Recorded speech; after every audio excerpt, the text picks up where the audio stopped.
Sa mga balitang pambansa, tuloy-tuloy ang operasyon ng Walang Gutom Kitchen Program ng Department of Social Welfare and Development maliban sa araw ng Pasko at sa New Year, January 1.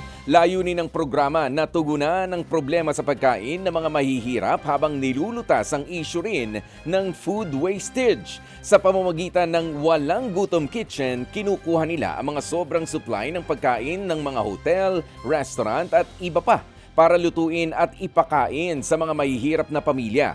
Nasa Pasay ang unang binuksang Walang Gutom Kitchen ng DSWD pero target pa itong dagdagan sa ibang bahagi ng bansa sa susunod na taon.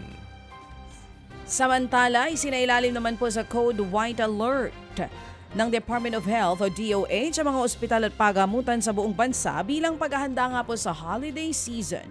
Ayon sa DOH, ipatutupad ang Code White Alert mula December 24 o ipinatupad nga po noong December 24 at 25 at ipatutupad muli sa December 30 hanggang January 1. Ang ibig sabihin, dapat maging handa ang lahat ng mga ospital para matugunan ang anumang medical emergency. Lalo't inaasahan na nilang kaliwat ka ng mga selebrasyon na posibleng mauwi sa problema sa kalusugan, katulad ng diabetes at high blood. Nagpaalala rin sila sa publiko na sumunod sa proper hygiene para makaiwas sa food poisoning. Ganon din ang pag-iwas sa paputok para makaiwas sa disgrasya. Mas lalo pa dumami ang bilang ng mga napuputukan kahit ilang araw pa bago magbagong taon. Base ito sa huling datos ng Department of Health, 18 bagong kaso ng naputukan ang naitala nitong Pasko. Kaya umakyat na sa 43 ang total cases ng firecracker-related injury sa buong bansa.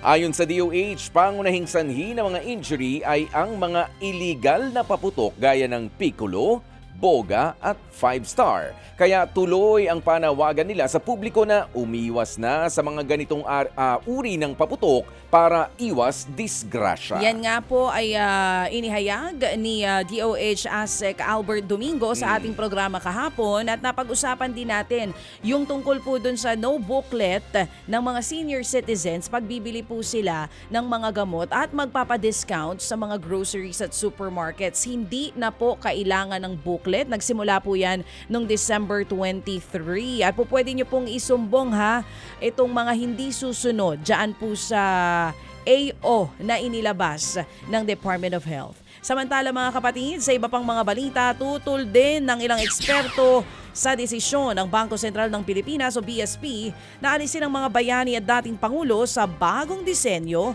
ng ating perang papel. Ayon sa istorya ni Professor Xiao Chua, walang masama na mai-promote ang biodiversity sa bagong polymer banknotes na inilabas ng BSP. Pero mas mainam daw sana kung inilagay na lamang pareho. Hindi naman daw kasi kailangang burahin ang mga ito, lalo't malaki ang ambag ng pera sa pagtuturo ng kasaysayan.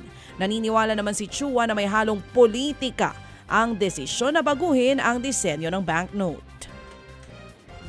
Hindi nila sasabihin yun. At in fairness to the Marcos administration, nagsimula naman ito nung panahon ni Duterte. Sabihin na natin, every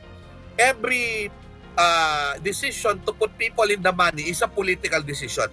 Wala naman tayong sinasabing hindi. But when we say that we have to avoid politics, hindi natin magagawa yun because history, nandyan lagi ang politika. At ang politika ay makasaysayan.